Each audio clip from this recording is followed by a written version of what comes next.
Dengan cepat membesar karena banyaknya barang yang mudah terbakar, juga kendaraan yang terparkir di lokasi tersebut seperti sepeda motor dan mobil. Petugas pemadam kebakaran Kota Bekasi yang datang ke lokasi kebakaran langsung memadamkan api. Dalam waktu 1 jam, api berhasil dipadamkan dengan mengerahkan 7 unit mobil pemadam kebakaran. Jadi kebakaran pada pukul 6.30 sekitar setengah 7 pagi. Kronologi sementara yang kami dapat dari pemilik, dugaan sementara api disebabkan dari korsleting listrik. Untuk pengerahan unit dari pemerintah Kota Bekasi, 7 unit pemadaman dan 1 unit rescue. Untuk yang terbakar pada hari ini, 1 unit bangunan, 10 unit motor, dan 3 unit mobil. Topik utama kami kali ini, Saudara, kasus polisi tembak polisi terus diusut. Kadif Humas Polri Irjen Dedi Prasetyo mengatakan Irjen Verdi Sambo kini dibawa ke tempat khusus yang berada di Makobrimob. Verdi Sambo selanjutnya diperiksa oleh Inspektorat Khusus. Irjen Dedi Prasetyo menyebut pemeriksaan di Makobrimob di Kelapa II Depok, Jawa Barat untuk menindaklanjuti 25 personel Polri yang diduga melakukan pelanggaran kode etik terkait penanganan TKP dalam peristiwa yang menewaskan Brigadir Yosua pada 8 Juli lalu. Pemeriksaan Irjen Verdi Sambo seiring dengan proses pengusutan penyebab kematian Brigadir Yosua yang ditangani oleh tim khusus bentukan Kapolri. Inspektorat Khusus sudah melakukan pemeriksaan terhadap 25 orang. 4 diantaranya sudah ditempatkan di tempat khusus untuk pembuktian hal lain. Informasi terkini, kelanjutan pemeriksaan Irjen Verdi Sambo, kita bergabung dengan jurnalis Kompas TV Asri Gunawan di Markas Korps Brimob di Kelapa II Depok, Jawa Barat. Asri, sejauh ini apakah ada keterangan apakah status Irjen Verdi Sambo ini ditetapkan sebagai tersangka atau sebagai saksi? Kami sudah mengonfirmasi kepada Kadif Humas Polri Irjen Dedi Prasetyo, sampai saat ini status dari Irjen Verdi Sambo adalah sebagai saksi atas kasus dugaan pembunuhan Brigadir Yosua Huta Barat. Kemudian juga dalam keterangan pers kemarin Irjen Dedi Prasetyo menyampaikan sekaligus juga meluruskan terkait dengan isu yang bertebaran di lapangan. Irjen Dedi Prasetyo menyebutkan dan tidak membenarkan bahwa adanya penetapan tersangka kepada Irjen Verdi Sambo yang mana beriringan dengan juga penempatan dirinya yang sekarang ditempatkan di tempat khusus yaitu di Makobrimob. Irjen Dedi Prasetyo pun menyebut bahwa penempatan dari Irjen Verdi Sambo di Makobrimob ini tak lain adalah untuk menjalani pemeriksaan yang akan dilakukan oleh Inspektorat Khusus terkait dengan pelanggaran etik yang diduga bahwa Irjen Verdi Sambo ini melakukan ketidakprofesionalitasannya dalam menangani olah TKP di rumah dinas di kawasan Duren 3, Jakarta Selatan. Tifal. Nah, tadi Anda katakan bahwa statusnya masih sebagai saksi, ini mendalami sikap tidak profesional dalam penanganan kasus, terutama di TKP. Jadi sebetulnya bentuk pelanggaran kode etik seperti apa yang diduga dilanggar oleh Irjen Verdi Sambo ini? Ya, kemarin pun dalam keterangan pers yang disampaikan oleh Irjen Dedi Prasetyo juga menyampaikan bahwa bentuk dari ketidakprofesionalan Irjen Verdi Sambo dalam menangani TKP di rumah dinas pribadinya di kawasan Duren 3, Jakarta Selatan ini adalah terkait dengan penghilangan atau juga pengambilan CCTV yang mana juga diduga Irjen Verdi Sambo melakukan hal tersebut. Terus juga ada beberapa terkait dengan penghilangan barang bukti lainnya, namun dalam hal ini juga belum disebutkan secara rinci oleh pihak kepolisian, khususnya oleh Kadif Humas Polri Irjen Dedi Prasetyo. Kemudian juga Kabar Eskrim Polri telah menyebut bahwa penghilangan atau juga perusakan dari barang bukti ini tentunya dapat menghambat dari proses penyelidikan maupun juga penyidikan terkait dengan kasus kematian atau pembunuhan yang menyebabkan tewasnya Brigadir Yosua. Saudara, sebelumnya kita dengarkan terlebih dahulu keterangan lengkap dari Kadif Humas Polri Irjen Dedi Prasetyo terkait dengan pelanggaran etik yang dilakukan oleh Irjen Verdi Sambo. Dari Irsus menetapkan bahwa Irjen Pol FS ya diduga melakukan pelanggaran ya terkait menyangkut masalah ketidakprofesionalan di dalam olah TKP. Ya, oleh karenanya pada malam hari ini yang bersangkutan langsung ditempatkan di tempat khusus, yaitu di Korbrimopolri. Irsus fokusnya menyangkut masalah pelanggaran kode etik. Kalau tim sus kerjanya adalah proses pembuktian secara ilmiah.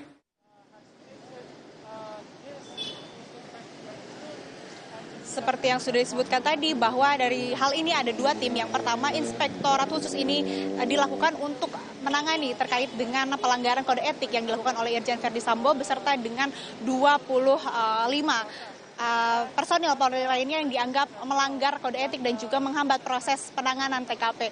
Namun juga terkait dengan apa saja poin-poin dalam pelanggaran kode etik tersebut, dari pihak kepolisian belum merilis secara resmi terkait apa saja poin-poin tersebut, dan ini menjadi hal yang kita tunggu hingga sekarang yang nantinya juga akan dirilis oleh Polri apabila seluruh pemeriksaan yang ada terkait dengan pelanggaran kode etik ini sudah selesai dilaksanakan atau sudah rampung dilakukan oleh pihak dari Inspektorat Khusus.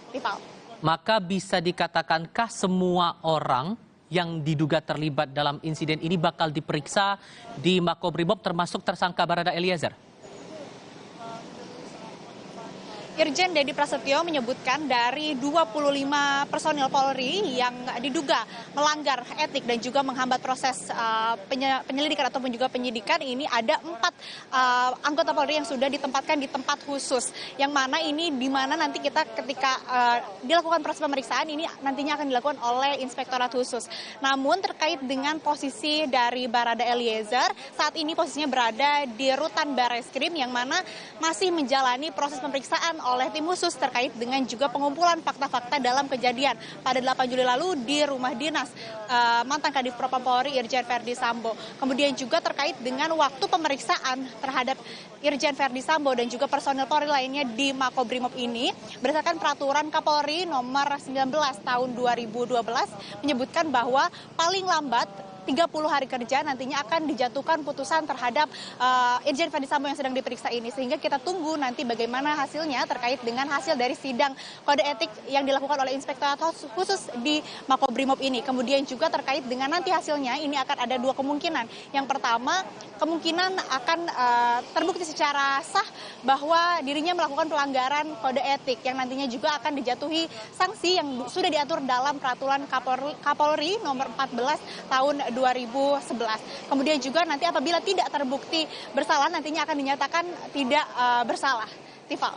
Tentu ini yang kita tunggu hasilnya. Untuk aspek pidana akan ditangani oleh tim khusus, sementara aspek etikanya juga ditangani oleh Inspektorat Khusus di Makobrimob Kelapa II Depok, Jawa Barat. Asri Gunawan melaporkan. Terima kasih. Saudara, setelah diperiksa Bareskrim Polri pada Kamis lalu, Irjen Verdi Sambo lanjut diperiksa atas dugaan pelanggaran etik kasus pembunuhan Brigadir Yosua. Hanya saja, lokasi pemeriksaan sudah tidak di Mabes Polri, melainkan di Markas Komando Brigade Mobil atau Makobrimob di Kelapa II Depok, Jawa Barat.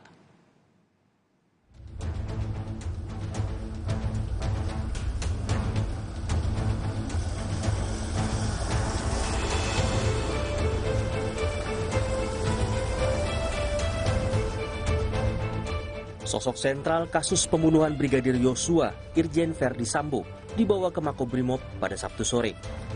Mantan Kepala Divisi Profesi dan Pengamanan Polri ini menjalani pemeriksaan atas dugaan pelanggaran etik. Hal ini dikonfirmasi Kepala Divisi Humas Polri, Irjen Dedi Prasetyo, Sabtu malam kemarin. Dedi menyebut, Inspektorat Khusus atau Irsus memeriksa 25 orang, 4 diantaranya termasuk Irjen Verdi Sambo. Mereka ditempatkan di lokasi khusus untuk pembuktian ketidakprofesionalan dalam melaksanakan olah tempat kejadian tewasnya Brigadir Yosua, termasuk diantaranya pengambilan CCTV. Hasil pemeriksaan sementara oleh Irsus yang telah memeriksa 10 saksi serta bukti, Irjen Verdi Sambo diduga melakukan pelanggaran etik. Lebih lanjut, Dedi menjelaskan, ada perbedaan tugas pemeriksaan antara Inspektorat Khusus atau Irsus dan tim khusus yang dibentuk Kapolri. Irsus fokusnya menyangkut masalah pelanggaran kode etik. Kalau tim sus kerjanya adalah proses pembuktian secara ilmiah atau saintifik. Ini masih juga berproses. Ya, apabila nanti sudah ada istilahnya update yang terbaru, baik dari Inspektorat Khusus maupun Irsus, nanti akan disampaikan lebih lanjut. Ketidakprofesionalan itu apa sih, Pak? Tadi kan saya sebutkan. Ya, di dalam pelaksanaan olah TKP, seperti Pak Kapolri sampaikan, ya, terjadi misalnya pengambilan CCTV dan lain sebagainya. Tanda-tanda Sambo akan dibawa ke tempat khusus sudah terlihat sejak Sabtu siang. Sejumlah kendaraan taktis Brimob memasuki halaman gedung Bareskrim Polri. Beberapa personel Brimob juga mengenakan seragam lengkap dan dipersenjatai dengan senapan laras panjang. Lewat pesan singkat, Direktur Tindak Pidana Umum Dirtipidum Bareskrim Polri, Brigjen Andirian Jayadi menyatakan kehadiran personel Brimob untuk pengamanan Bareskrim itu atas permintaan resmi Kabar Eskrim. Meski tengah diperiksa atas dugaan pelanggaran etik, pemeriksaan dugaan pidana oleh Ferdi Sambo tak serta-merta luntur. Hal ini diungkap Menko Polhukam Mahfud MD di laman Instagramnya. Ya, saya sudah mendapat info bahwa Irjen Ferdi Sambo dibawa ke Makobrimob dan Provos. Itu juga sudah tersiar di berbagai media. Menurut hukum, pelanggaran etik dan pelanggaran pidana itu bisa sama-sama jalan. Artinya, kalau seseorang dijatuhi sanksi etik bukan berarti dugaan pidananya dikesampingkan. Pelanggaran etik diproses, pelanggaran pidana pun diproses secara sejajar. Sebelumnya, Kapolri telah memutasi 25 polisi yang dinilai menghambat penanganan TKP dan penyidikan tewasnya Brigadir Yosua Huta Barat. Namun Lembaga Indonesia Police Watch (IPW) menilai hal itu belum cukup. Jika memang polisi yang dicopot dari jabatannya terbukti terlibat menghambat penanganan kasus, IPW mendorong mereka diberhentikan tidak dengan hormat. Sanksi disiplin telah menunggu 25 orang, termasuk juga adanya dugaan tindak pidana obstruction of justice pasal 221 atau pasal 233 KUHP yang bisa diterapkan kepada mereka. Selanjutnya IPW mendesak agar kepada mereka yang melakukan obstruction of justice di dalam perkara pengungkapan kasus Brigpol Y ini diberikan sanksi pemberhentian tidak dengan hormat. Sementara Komisi Kepolisian Nasional Kompolnas menyebut pencopotan harus disertai pemeriksaan ada tidaknya tindak pidana yang dilakukan 25 polisi dalam kasus Brigadir Yosua. Kompolnas mengapresiasi dan mendukung ketegasan Bapak Kapolri dalam memeriksa 25 anggota Polri untuk diproses kode etik karena diduga menghalangi proses penyidikan di kasus Brigadir J. Jika ada dugaan tindak pidana, maka mereka yang diduga melakukan tindak pidana akan diproses pidana. Demikian Komisioner Kompolnas Pungki Indarti dalam keterangan tertulisnya. Kini, banyak pihak menanti proses demi proses yang dilakukan Polri. Dengan penuh harapan, Polri bisa mengungkap secara terang kasus kematian Brigadir Yosua Huta Barat. Tim Liputan, Kompas TV.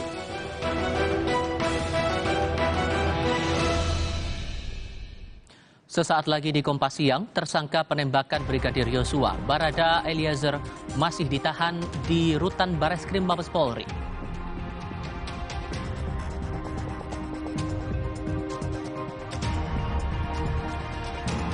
Kami juga hadirkan buntut pembakaran rumah petani kopi di Jember, Jawa Timur. Polisi tangkap 15 orang, 9 diantaranya ditetapkan sebagai tersangka.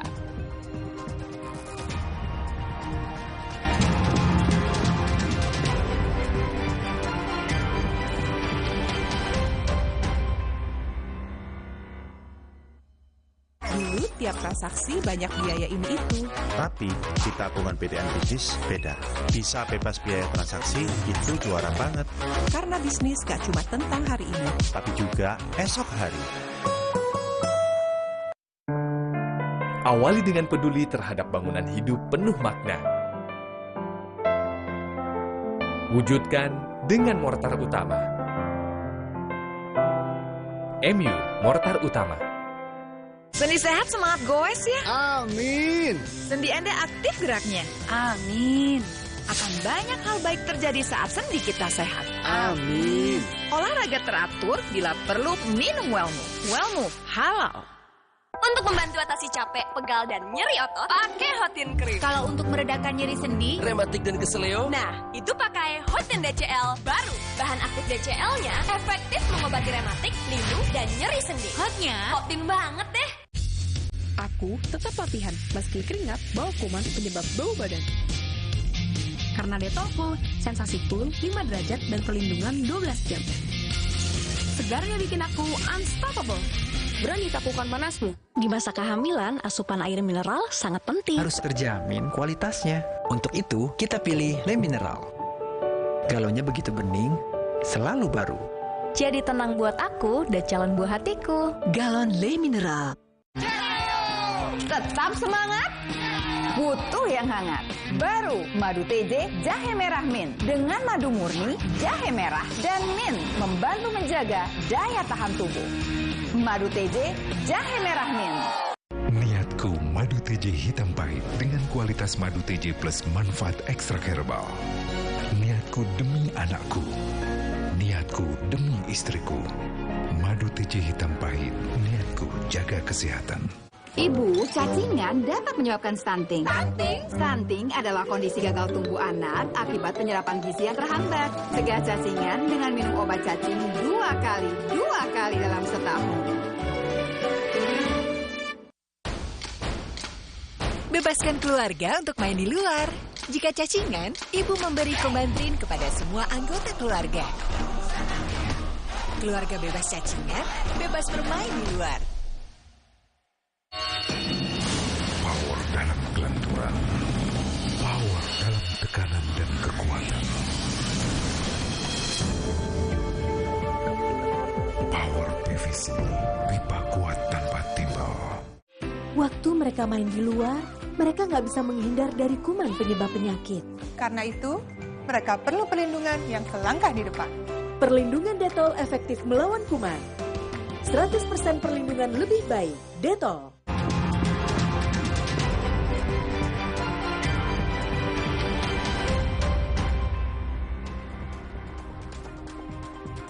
Bertemu kembali, Saudara. Tersangka penembakan Brigadir Yosua, Barada Eliezer, masih ditahan di Rutan Bareskrim Mabes Polri. Belum ada tanda Barada Eliezer akan dibawa ke Makobrimob. Sebelumnya, pengacara Barada Eliezer sebelum mengundurkan diri, Andreas Nahot Silitonga, menyebutkan Barada Eliezer dalam kondisi psikologis yang tidak baik. Adapun kini pengacara baru Barada Eliezer yang ditunjuk oleh Bareskrim Polri, Deo Lipa Yumara, mengajukan justice kolaborator ke Lembaga Perlindungan Saksi dan Korban untuk pengungkapan kasus polisi tembak polisi di rumah dinas Irjen Verdi Sambo. Informasi terkini soal penahanan Barada Eliezer tersangka penembakan Brigadir Yosua di Rutan Bareskrim Polri Jakarta, kita bergabung dengan jurnalis Kompas TV Masni Rahmawati. Masni, apakah Barada Eliezer juga termasuk yang akan dibawa ke Makobrimob untuk diperiksa oleh Inspektorat Khusus? Baik, Tifa dan Saudara, untuk hingga saat ini yang informasi yang kami dapatkan di lapangan untuk Barada Eliezer atau yang kita kenal sebagai Barada E tidak dibawa ke Makobrimob Depok. Namun Barada E masih ditahan di rutan Bareskrim Mabes Polri Jakarta, dan juga untuk penahanan yang dilakukan terhadap Barada ini dilakukan setelah dilaksanakannya pemeriksaan terhadap Barada E dan dinyatakan sebagai tersangka dari kasus polisi tembak polisi di rumah dinas Irjen Verdi Sambo pada awal bulan lalu. Dan untuk saat ini Barada E masih ditahan di Rutan Bareskrim Mabes Polri. Dan kami tadi sempat menanyakan kepada Kadif Humas Mabes Polri, Dedi Prasetyo, untuk bagaimana update dari kasus ini, dan disebutkan bahwa dari kepolisian sendiri masih menunggu bagaimana updatean terbaru dari tim khusus yang menangani kejadian atau kasus dari polisi tembak polisi yang terjadi di rumah dinas Irjen Verdi Sambo pada bulan lalu. Tifal. Baik, hal lain yang juga menjadi sorotan adalah terkait kondisi dari Barada Eliezer. Terakhir kali disampaikan bahwa kondisi Eliezer sempat dikatakan psikologisnya tidak baik. Lalu untuk saat ini bagaimana kondisinya? Untuk saat ini dari informasi terakhir yang kami dapatkan dari kondisi Barada Eliezer atau Barada E ini masih sama, yaitu masih pengacara dari Barada E sebelumnya. Pengacara pertama dari Barada E menyebutkan bahwa kondisi psikologis dari Barada E ini kurang baik, namun dari kondisi fisik lainnya dari Barada E ini tetap baik. Dan juga hal ini dikarenakan karena dari Barada E sendiri masih terkejut dan juga masih tidak menyangka bahwa ditetapkannya sebagai tersangka dari kasus polisi tembak polisi yang terjadi di rumah Irjen Verdi Sambo pada awal bulan lalu. Dan juga dari ditetapkannya sebagai tersangka pada kejadian ini, Baradae dikenakan pasal pembunuhan pasal 338 jungto pasal 55 dan atau pasal 56 KUHP. Tifal. Baik, hal lain yang juga menarik untuk disimak adalah pernyataan dari kuasa hukum baru dari Barada Eliezer yang berencana akan mengajukan status Barada Eliezer sebagai justice kolaborator. Sejauh mana rencana ini akan coba direalisasikan oleh kuasa hukum Barada Eliezer? Ya benar, Tifal dan Saudara, dari pengacara baru Baradae atau Barada Eliezer, yaitu Deoli Payumara, akan mengajukan justice kolaborator kepada Lembaga Perlindungan Saksi dan Korban atau LPSK, di mana nanti ini dijadikan sebagai untuk membongkar kasus dari kejadian tembak polisi yang terjadi di rumah dinas Irjen Verdi Sambo pada awal bulan lalu. Dan juga walaupun dalam sekarang, yaitu Baradae atau Barada Eliezer ini menjadi tersangka dalam status tersangka, namun dari pengetahuannya tentang kejadian yang terjadi di TKP di rumah dinas Irjen Verdi Sambo ini bisa menjadi bukti atau menjadi hal yang bisa membantu dari pembongkaran bagaimana kasus ini terjadi pada hari itu. Dan juga Baradae atau Barada Eliezer ini merupakan saksi kunci yang disebutkan oleh pengacara terbaru dari Barada Eliezer yaitu Deoli Payumara, dan nanti akan membantu melakukan pembongkaran kasus penembakan yang terjadi di rumah dinas Irjen Verdi Sambo. Tifal. Dari Bareskrim Mabes Polri Jakarta Selatan, Masni Rahmawati melaporkan. Terima kasih. Selanjutnya, Saudara, pasca penetapan Barada Eliezer sebagai tersangka penembakan Brigadir Yosua, pihak keluarga mengapresiasi kinerja Kapolri. Keluarga juga berharap penyelidikan kasus ini terbuka dan transparan. Pasca penetapan Barada Eliezer sebagai tersangka, tim khusus Bareskrim Polri memeriksa 25 orang sebagai saksi. Pengusutan ini membuat keluarga lega dan mengapresiasi kinerja Kapolri. Terkait keterlibatan Kadif Propam nonaktif Irjen Verdi Sambo, pihak keluarga menyerahkan semua proses hukum ke penyidik. Mereka berharap kasus ini secepatnya terungkap sehingga segera diketahui penyebab kematian Brigadir Yosua. Waktunya kita bergabung dengan jurnalis Kompas TV di Jambi, Jumadi, untuk mengetahui tanggapan keluarga atas perkembangan kasus kematian Brigadir Yosua. Jumadi, sejauh ini apa tanggapan keluarga mengenai pemeriksaan terhadap Verdi Sambo untuk aspek etiknya ini? Ya, selamat siang, Tifal dan Saudara, perlu sampaikan memasuki pekan keempat meninggalnya Brigadir Nofriansah Yosua. Pihak keluarga memberikan apresiasi kepada Kapolri terkait pemeriksaan 25 orang saksi dan 1 orang yang sudah ditetapkan sebagai tersangka, yaitu Brigadir E. Dan terkait pemeriksaan mantan Kadif Propam Verdi Sambo oleh Mabes Polri, pihak keluarga menyerahkan semuanya proses hukumnya ke pihak polisi. Namun pihak keluarga berharap proses ini terbuka secara sehingga mengetahui apa motif dan pembunuhan terhadap anaknya itu sendiri. Dan inilah pernyataan dari orang tua Brigadir Nofriansah.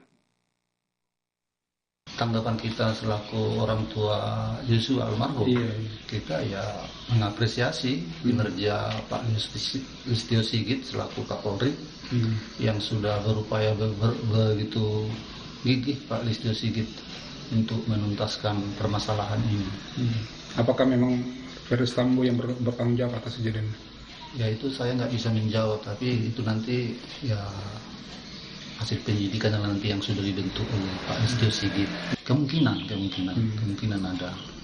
Tidak mungkin itu si Baradae bekerja sendiri gitu. Ya, kejadiannya kan di rumah seorang jenderal.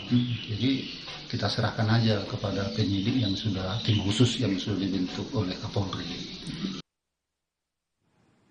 Cepat, itulah pernyataan dari orang tua Brigadir Nofriansah. Dan pihak keluarga juga berharap kasus ini juga mengungkap siapa dalang pembunuhan terhadap anaknya itu sendiri, di mana pihak keluarga tidak meyakini 1 orang pelaku dalam melakukan penembakan terhadap Brigadir Nofriansah Yosua. Baik, meski direspon positif, tapi masih ada kecurigaan bahwa pelakunya tidak hanya 1 orang. Maka kemudian untuk bisa membuat terang kasus ini di mata keluarga, adakah upaya lain yang akan dilakukan pihak keluarga? Ya, keluarga terus melakukan pemantauan dan koordinasi terus dengan kuasa hukum Jakarta untuk memantau proses penyidikan di Mabes Polri itu sendiri. dan pihak keluarga di Jambi menunggu hasil dari pihak kuasa hukumnya terkait sejauh mana proses hukum yang dilakukan terhadap tersangka Baradae dan 26 tersangka lainnya, 26 yang diperiksa sebagai saksi di Mabes Polri, Ivan. Baik, melaporkan langsung dari Provinsi Jambi, Jumadi melaporkan. Terima kasih. Sesaat lagi di Kompas Siang, buntut pembakaran rumah petani kopi di Jember, Jawa Timur, polisi tangkap 15 orang, 9 di antaranya ditetapkan sebagai tersangka.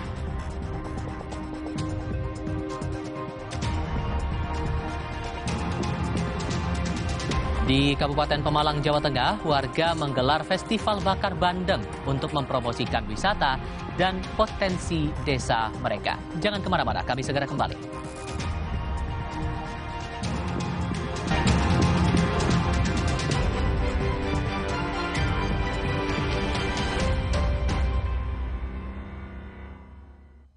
Kehamilan, asupan air mineral sangat penting. Harus terjamin kualitasnya. Untuk itu, kita pilih Le Mineral.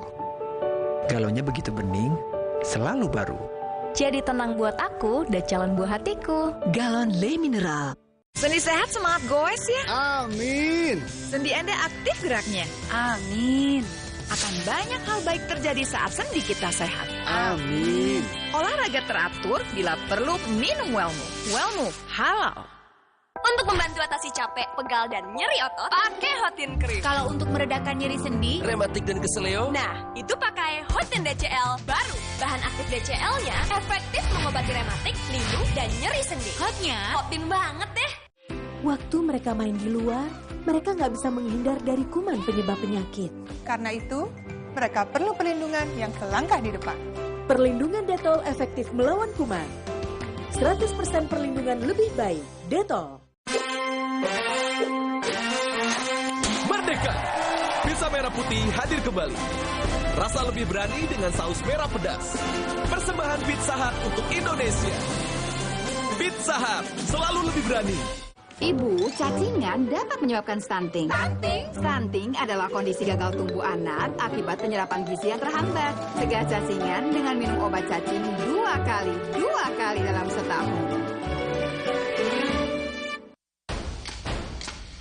Bebaskan keluarga untuk main di luar. Jika cacingan, ibu memberi Komantrin kepada semua anggota keluarga. Keluarga bebas cacingan, bebas bermain di luar. Omehar, minyak ikan pilihan dari laut dalam. Omehar, suplemen omega 3 esensial. Dalam mini kapsul, lebih mudah ditelan. Diproses dengan teknologi modern di Amerika. Bantu pelihara kesehatan tubuh kini dan nanti. Bos bawel, anak rewel. Well, MyWell. Baru, MyWell Vitamin C plus Zinc. Bantu jaga daya tahan tubuh. Well, MyWell Vitamin C plus Zinc. Aku tetap latihan, meski keringat bawa kuman penyebab bau badan. Karena Dettol, sensasi cool 5 derajat dan perlindungan 12 jam. Segarnya bikin aku unstoppable. Berani taklukkan panasmu. saat gerah menyerang, baru Zinc Active Fresh dengan Energizing Lemon Mint angkat minyak berlebih. Kompleks Zinc PTO bersihkan ketombe di semua sisi. Do more, be on top. Zinc Active Fresh, ketombe dan rambut berminyak, no worries. Diabetasol Sweetener, bantu kontrol gula darah. Pemanis alami, 0 kalori. Ganti gula dengan Diabetasol Sweetener. Pilihan manis, kontrol gula darahku. Diabetasol Sweetener. Kilaf sama makanan. Gue sih sering banget. Terus ya nyesel banget sih. Habis makan langsung Benekol. Planstanol esternya hajar kolesterol dari makanan yang habis kita makan. Nutrif Benekol. Cara enak turunkan kolesterol.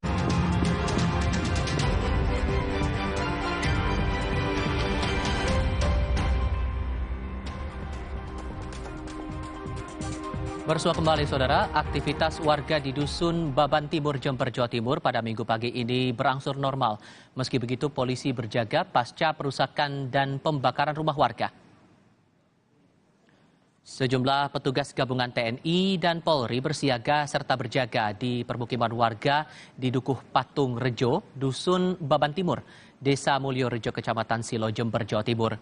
Di lokasi ini sebelumnya terjadi penyerangan puluhan orang tak dikenal yang saat ini sudah diketahui merupakan petani dari Desa Banyu Anyar, Kecamatan Kali Baru Banyuwangi. Suasana ketegangan mulai berkurang dan kini warga sudah kembali beraktivitas normal. Bersyukur, terima kasih dengan adanya keamanan ini bisa tambah tenang, tidak was-was. Pokoknya sudah tenang dengan adanya kedatangan tim-tim atau petugas-petugas ini, Pak. Sebelumnya gimana, Mas? Sebelumnya, sebelum datang petugas ini, terus terang meresahkan saya pribadi. 3 hari 3 malam pas kejadian tidak pernah tidur, Pak. Ketakutan terus, trauma terus, terancam. Alhamdulillah dengan adanya petugas sampai bermalam di sini mulai kemarin agak tenang. Sebelumnya, Kepolisian Resor Jember, Jawa Timur telah menangkap 15 orang pelaku perusakan dan pembakaran rumah petani kopi di Desa Mulyorejo, Kecamatan Silo, Jember, Jawa Timur. Dari 15 orang tersebut, 9 diantaranya telah ditetapkan sebagai tersangka dan 6 orang lainnya berstatus saksi. Sementara motif pembakaran rumah dilatar belakangi oleh adanya aksi pencurian hasil panen kopi di Desa Banyu Anyar yang diduga dilakukan oleh warga dari Desa Mulyorejo. Masalah ini dilatar belakangi adanya dugaan pencurian hasil panen kopi yang dimiliki oleh masyarakat Kalibaru yang kebunnya terletak di kawasan Desa Mulyorejo. Selanjutnya ada pemicu, yaitu salah seorang warga dari Desa Kalibaru, ini ada yang dari korban penganiayaan, yang pelakunya adalah warga dari Dusun Pamukrejo. Kita bergabung dengan jurnalis Kompas TV Hernawan Mustika di Jember untuk mengetahui pembakaran dan teror di Jember, Jawa Timur. Hernawan, bagaimana kondisi keamanan pasca penyerangan di sana dan bentuk pengamanannya bagaimana di situ? Ya, selamat siang, Tifal dan juga saudara. Bisa saya laporkan kondisi pemukiman warga di Dusun Baban Timur, Desa Mulyorejo, Kecamatan Silo, Jember, Jawa Timur. Minggu pagi hingga siang ini berangsur normal. Penduduk yang sebagian besar sebagai petani kopi dan buruh saat ini sudah beraktivitas baik di ladang maupun melakukan pengiringan dan penjemuran kopi hasil panen miliknya di halaman rumah mereka masing-masing. Sebagai bentuk antisipasi serangan teror susulan dan memberikan rasa aman kepada warga, petugas gabungan dari Polri, TNI, dan Satuan Polisi Pamung Praja tetap disiagakan selama 24 jam penuh di lokasi tersebut. Penjagaan untuk sementara difokuskan di 2 padukuan, yaitu Patung Rejo dan juga Dampik Rejo, di mana lokasi tersebut merupakan kawasan terparah dari korban penyerangan orang tak dikenal yang diketahui berasal dari Desa Banyu Anyar, Kecamatan Kalibaru, Banyuwangi, yang telah merusak sedikitnya 6 rumah dan puluhan sepeda motor serta 3 roda 4. Selain itu, kenyamanan dan ketenangan tersebut tercipta setelah polisi berada di lokasi untuk melakukan pengamanan. Bisa saya laporkan juga, sebelumnya petugas kepolisian Resor Jember telah melakukan penangkapan terhadap 15 orang warga yang terduga sebagai pelaku penyerangan dan perusakan serta pembakaran rumah, yang 9 diantaranya ditetapkan sebagai tersangka. Ke-9 orang tersebut mempunyai peran berbeda-beda, diantara sebagai motivasi pengerahan massa sekaligus sebagai provokator dan juga pelaku pembakaran, penyerangan dan juga penjarahan harta benda milik warga. Sejauh ini polisi telah melakukan pemeriksaan dan penyelidikan serta memburu pelaku lainnya yang sudah diketahui identitasnya berdasarkan keterangan saksi dan juga 9 orang yang telah ditetapkan sebagai tersangka tersebut. Baik, tadi sudah Anda singgung masalah penanganan dari penyidikan yang berlangsung di sana. 15 orang ditangkap, 9 diantaranya sudah berstatus sebagai tersangka. Adakah kemungkinan jumlah tersangka ini akan bertambah? Lalu bagaimana proses penyelidikannya sejauh ini? Ya, bisa saya laporkan juga kemungkinan adanya pendalaman tersangka bisa saja terjadi. Karena dari informasi pihak kepolisian dan juga keterangan saksi, masih banyak pelaku-pelaku lainnya yang saat ini sedang menghilang dari desanya di Desa Banyuanyar, yang diduga juga terlibat dari pelaku dan aksi penyerangan rumah warga tersebut. Baik, tentu kita akan tunggu bagaimana perkembangan lebih lanjut ya soal ini. Hernawan Wistika melaporkan langsung dari Jember, Jawa Timur. Terima kasih.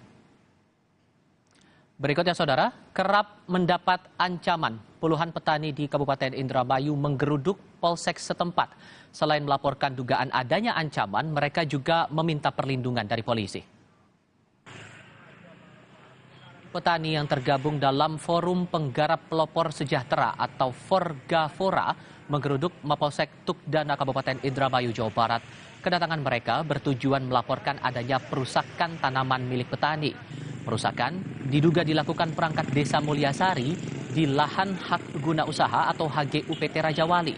Masa berharap polisi menindak tegas aksi premanisme yang melakukan perusakan dan mengancam petani. Melaporkan dan minta perlindungan terkait ada gerakan-gerakan premanisme lah, menggusur garapan masyarakat dengan secara brutal, pohon-pohon ditebang, tanaman-tanaman masyarakat ditebang, dan mereka mengerahkan massa. Di situ juga terindikasi membawa senjata tajam, dan ada juga pada minum-minum di situ. Artinya kita akan berbahaya kalau kita ladenin, Pak. Jangan sampai masyarakat benturan dengan masyarakat. Saya ajak Anda ke Karawang, Jawa Barat, saudara. Hasil asesmen atau pemeriksaan lanjutan dari BNN Karawang atas nama Yadi Nurbahrum, anggota DPRD Purwakarta, dan 2 temannya yang tertangkap usai pesta sabu harus direhabilitasi medis rawat jalan. Sang anggota dewan harus menjalani konseling dan diawasi BNNK dan kepolisian.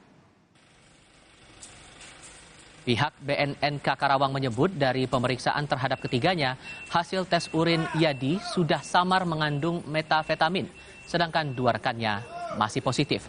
Pemakaian yang hanya rekreasional disebut sebagai penyebab kadar metafetamin Yadi tidak sebanyak kedua temannya. Meski demikian, pihak BNNK akan melakukan rehabilitasi rawat jalan dengan konseling terhadap Yadi dan lainnya. Selain itu juga akan terus dipantau apakah ada potensi kembali menggunakan narkoba. Pak Yadi sehat. Pak Yadi sehat, Pak Yadi.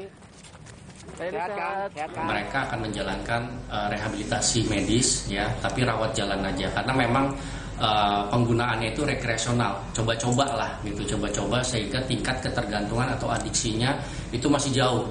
Jadi untuk sementara lakukan rehabilitasi rawat jalan.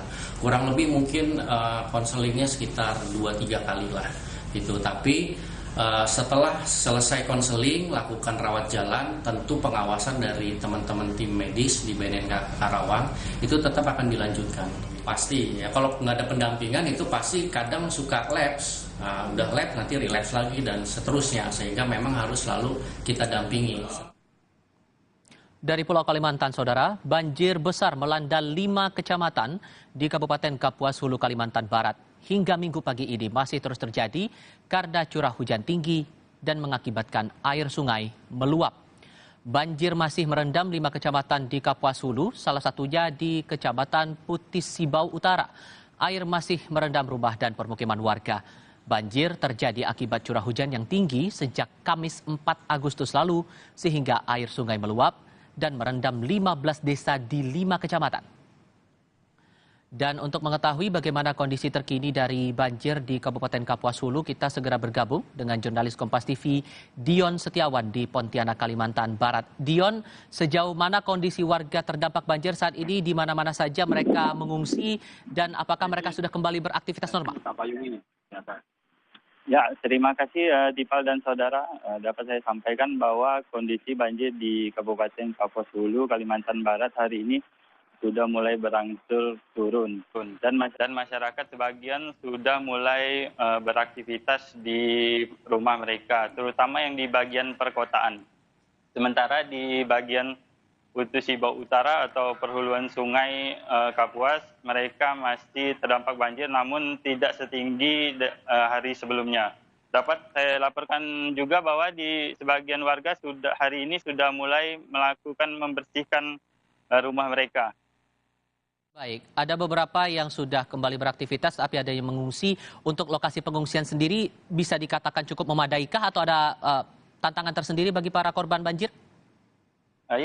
Sejak 4 Agustus hari Kamis kemarin, walaupun banjir hingga hampir 2 meter, namun warga tidak ada yang mengungsi. Mereka lebih memilih di rumah, namun mereka hanya evakuasi kendaraan mereka.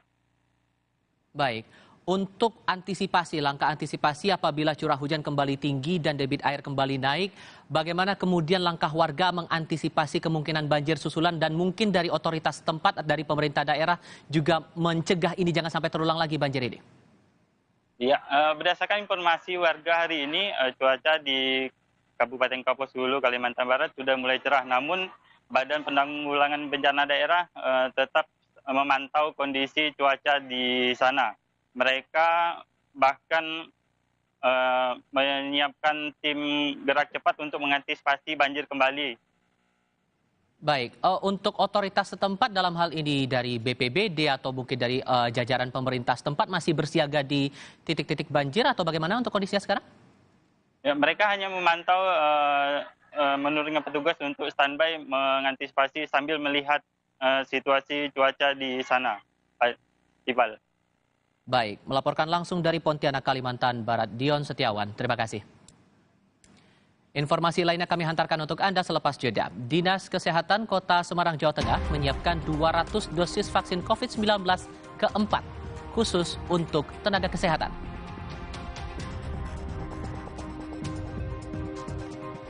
Di Kabupaten Pemalang, Jawa Tengah, warga menggelar Festival Bakar Bandeng untuk mempromosikan wisata dan potensi desa mereka. Tetap bersama kami.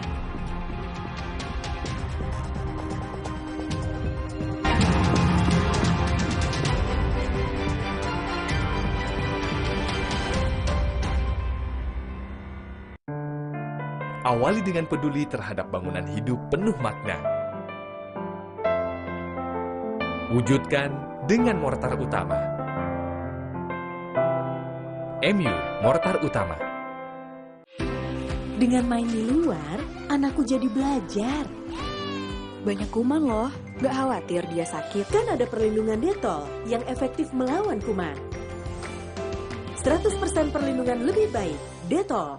Ini Kalsel, salah satu kuliner otentiknya ada di Indomie Soto Banjar Limau Kuit. Gurih kuahnya endes, tapi limau kuitnya seger. Indomie Soto Banjar Limau Kuit, gurih segar kuah limaunya, nyaman banget. Dibayar tunai, paham? Silakan. Gak usah gugup, aku dulu. Datang dari sumber alam yang terlindungi, murninya air mineral Aqua, berikan air minum berkualitas. Sendi sehat, semangat goes ya. Amin. Sendi Anda aktif geraknya. Amin. Akan banyak hal baik terjadi saat sendi kita sehat. Amin. Olahraga teratur, bila perlu minum Wellmove. Wellmove halal. Untuk membantu atasi capek, pegal, dan nyeri otot, pakai Hotin Cream. Kalau untuk meredakan nyeri sendi, rematik dan keseleo, nah, itu pakai Hotin DCL baru. Bahan aktif DCL-nya efektif mengobati rematik, linu, dan nyeri sendi. hotnya Hotin banget deh. Merdeka! Pizza merah putih hadir kembali. Rasa lebih berani dengan saus merah pedas. Persembahan Pizza Hut untuk Indonesia. Pizza Hut, selalu lebih berani. Le Mineral beda banget. Lebih smooth, lebih segar. Le Mineral memang berbeda, mengandung mineral esensial, dikemas menggunakan 3 proteksi berlapis. Bikin badan lebih enteng. Le Mineral. Ibu, cacingan dapat menyebabkan stunting. Stunting adalah kondisi gagal tumbuh anak akibat penyerapan gizi yang terhambat. Cegah cacingan dengan minum obat cacing 2 kali dalam setahun. Bebaskan keluarga untuk main di luar. Jika cacingan, ibu memberi Komantrin kepada semua anggota keluarga. Keluarga bebas cacingan, bebas bermain di luar. Hey, ada madu teja sase, madu teja sase, sehat berstamina. Banyak manfaatnya. Madu teja saset, enak sehatnya. Bahaya kurang vitamin D. Onde-mande vitamin D. Berjemur aja, cukup nggak ya? Minum MyWell Vitamin D 1000 IU. Penuhi kebutuhan vitamin D, jaga imun well everyday. MyWell Vitamin D, 100% well everyday. Aku gak akan nyerah meskipun gerah dan keringat menggangguku. Karena Dettol Cool, perlindungan 12 jam dengan sensasi cool 5 derajat. Segarnya bikin aku unstoppable. Berani taklukkan panasmu. Sari Gandum Big Pack. Buat sharing rame-rame, isinya nggak pelit cuy, anti berantakan. Cocok juga buat online, non-stop seharian. Sari Gandum, seenak itu, sekenyang itu.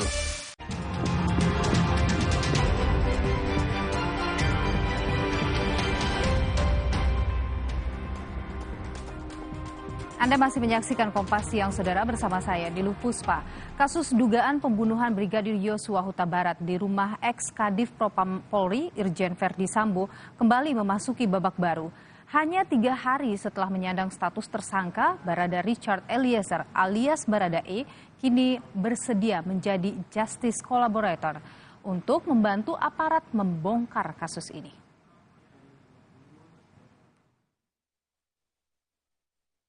Hanya 3 hari sejak Barada Eliezer alias Barada E ditetapkan sebagai tersangka pembunuh Brigadir Yosua, kuasa hukumnya Andreas Nahot Silitonga tiba-tiba mengundurkan diri tanpa alasan yang jelas. Surat pengunduran diri itu disampaikan ke Barreskrim Polri pada Sabtu siang, tetapi belum diterima karena hari libur. Penasehat hukum Richard, yang dikenal dengan Barada E, pada hari ini datang ke Barreskrim untuk menyampaikan pengunduran diri kami sebagai penasehat hukum Barada E. Mengenai alasan-alasan pengunduran diri kami, itu sudah kami sampaikan di dalam surat kami kepada Kabarreskrim, dan kami juga tidak akan membuka kepada publik pada saat ini apa sebenarnya alasan kami untuk mengundurkan diri, karena kami sangat menghargai hak-hak hukum dari setiap pihak yang terlibat di dalam perkara ini. Entah apa yang menjadi alasan pergantian kuasa hukum ini, namun hanya dalam hitungan jam, Barada Eliezer sudah memiliki kuasa hukum pengganti yang ditunjuk Barreskrim Polri. Selama 8 jam berdiskusi dengan Barada Eliezer, kuasa hukumnya yang baru bilang, kliennya akhirnya bersedia menjadi justice collaborator atau pihak yang membantu penegak hukum membongkar kasus ini.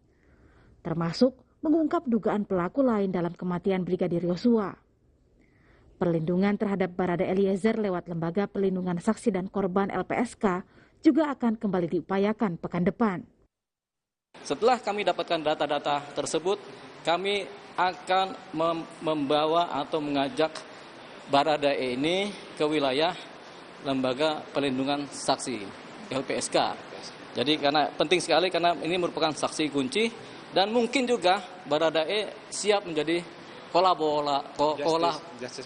justice collaborator. Kalau ada jungto turut serta berarti ada pelaku lain. Tentunya ada pelaku lain yang nanti akan bakal terungkap. Tentunya ada. Berarti kalau dari keterangan ini ada informasi terbaru bukan hanya Barada Eliezer saja satu-satunya yang menjadi pelaku penembakan, betul Pak? Jawabnya kira-kira begitu. Barada Eliezer tersangka penembak Brigadir Yosua di rumah Irjen Verdi Sambo menyimpan informasi kunci kematian rekan sesama ajudannya. Sebelumnya, Lembaga Perlindungan Saksi dan Korban sempat membuka pengakuan Barada Eliezer saat pemeriksaan psikologi. Saat itu, ia merasa tak menyesal telah menembak Brigadir Yosua. Saya mendengar itu tidak ada penyesalan, itu yang pertama. Yang kedua, keterangannya hampir konsisten dengan keterangan-keterangan yang sudah diberikan yang bersangkutan di berbagai pemeriksaan maupun yang sudah banyak dilaporkan oleh media massa. Psikolog forensik Reza Indragiri menilai pengakuan Barada Eliezer bukanlah hal yang utama dalam mengungkap kasus ini, karena dari setiap pengakuan yang disampaikan belum tentu merupakan kebenaran. Ada 3 jenis false confession, ada 3 jenis pengakuan yang keliru. Mulai dari pengakuan keliru yang diberikan secara sukarela, mungkin karena kecintaan, loyalitas, bentuk pengabdian. Intinya tidak ada paksaan, tapi inisiatif sepenuhnya dari bersangkutan untuk menyampaikan pengakuan yang keliru. Tipe yang kedua adalah yang disebut sebagai coerced false confession. Seseorang memberikan pengakuan keliru karena berada di bawah tekanan. Dan yang ketiga adalah internalized false confession. Seseorang memberikan pengakuan keliru tanpa sadar bahwa apa yang dia sampaikan adalah kekeliruan. Kenapa? Karena informasi yang keliru sudah masuk sedemikian dalam ke proses berpikirnya sampai pada sebuah titik ketika orang tersebut tidak lagi bisa membedakan mana imajinasi dan mana realitas. Jangan andalkan pengakuan.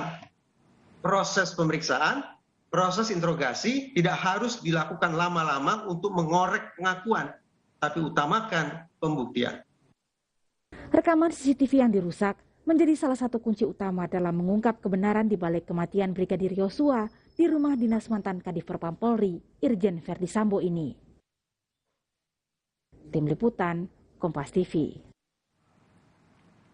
Saudara, kita ke sorotan selanjutnya. Dinas Kesehatan Kota Semarang, Jawa Tengah menyiapkan 200 dosis vaksin COVID-19 keempat khusus untuk tenaga kesehatan. Pelayanan vaksinasi dilakukan di salah satu mal di Kota Semarang. Tak hanya vaksin keempat untuk tenaga kesehatan saja, namun pelayanan vaksinasi ini juga melayani vaksin dengan dosis 1, 2, dan 3. Jenis vaksin yang telah disiapkan untuk dosis keempat atau booster kedua yakni Moderna. Sedangkan untuk dosis vaksin ketiga ada Pfizer, Moderna, dan Sinopharm.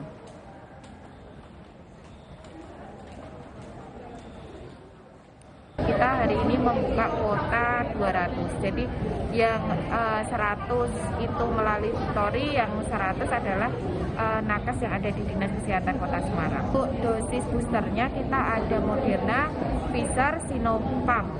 Untuk Astra kita memang saat ini kosong, dan untuk Sinovac dikhususkan untuk dosis 1 anak usia 6-11 tahun dan untuk dosis 2-nya.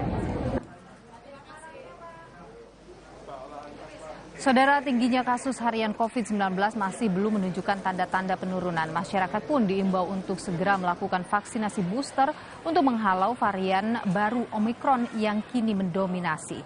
Angka kasus harian COVID-19 kini masih berada di kisaran 5.000 hingga 6.000 kasus per hari sejak akhir Juli lalu.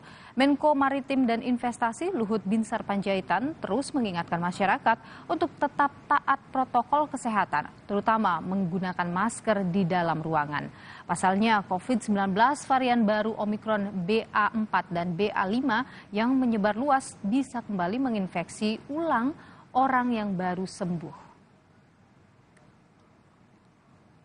Saling mengingatkan soal booster. Yang kedua, cuci tangan dan pakai masker. Saya pikir ya itu perlu diperhatikan dengan sangat, terutama dalam ruangan. Kita berharap bisa menahan COVID dengan varian baru seperti sekarang ini. Saudara, vaksinasi booster kedua untuk tenaga kesehatan di Kabupaten Jembrane, Bali juga sudah dimulai. Namun pelaksanaannya terbagi 2 tahap lantaran keterbatasan vaksin.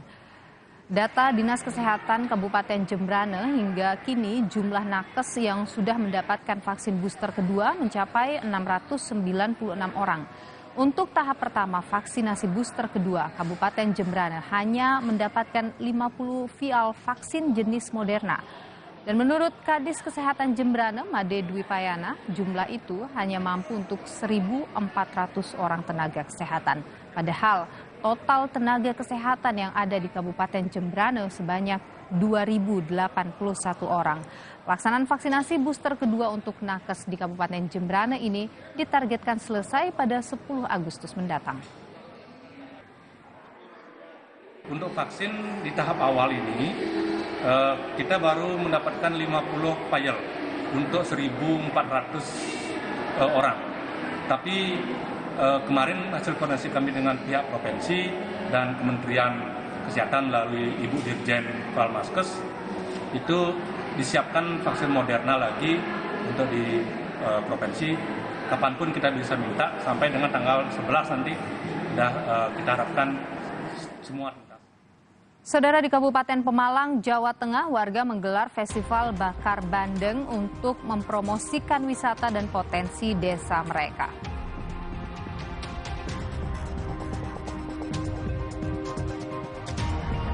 Hubungan Palestina dan Israel kembali memanas di jalur Gaza. Rudal ditembakkan ke arah Israel, membalas serangan Israel kepada Palestina sehari sebelumnya. Informasi selengkapnya hadir usai jeda.